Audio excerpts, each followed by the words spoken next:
Here's Girls Season 3, Episode 1. This is January 2014 when this show Season 3 came out. I have to admit, I really like Girls, and it seems like the more they kind of figure out these characters, the better the show becomes.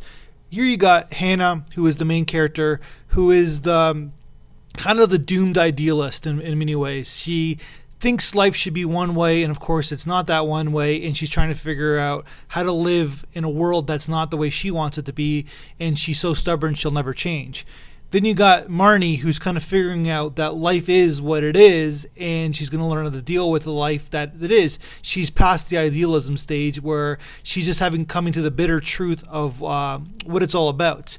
Then you have Jessa, who is kind of like the disturbed, corrupt, kind of like she kind of figured out what life was at age 3, and it's a sad, dark world, and she's just smart enough to kind of cause chaos, but she's not smart enough to like kind of figure out who she is inside.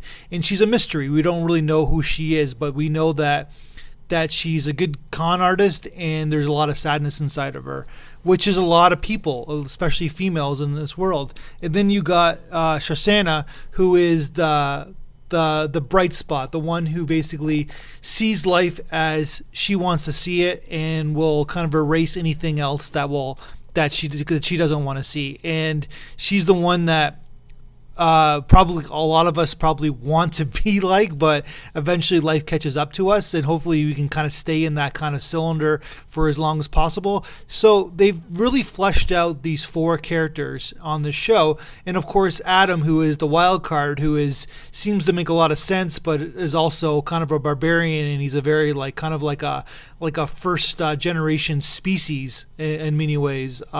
So this is a good show, and this is a show that's really kind of nailing the tone of what many people in their 20s are dealing with, and many females, for example. It's maybe too truthful for a lot of people. They don't want to hear it.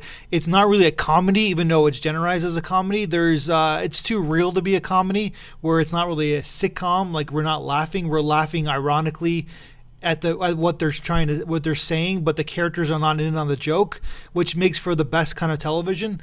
Like this first episode of season 3, and I'm sure they'll finish at season 5, but I'm curious the arc that Liam Dunham is going in. She should be very proud of herself. That's my review.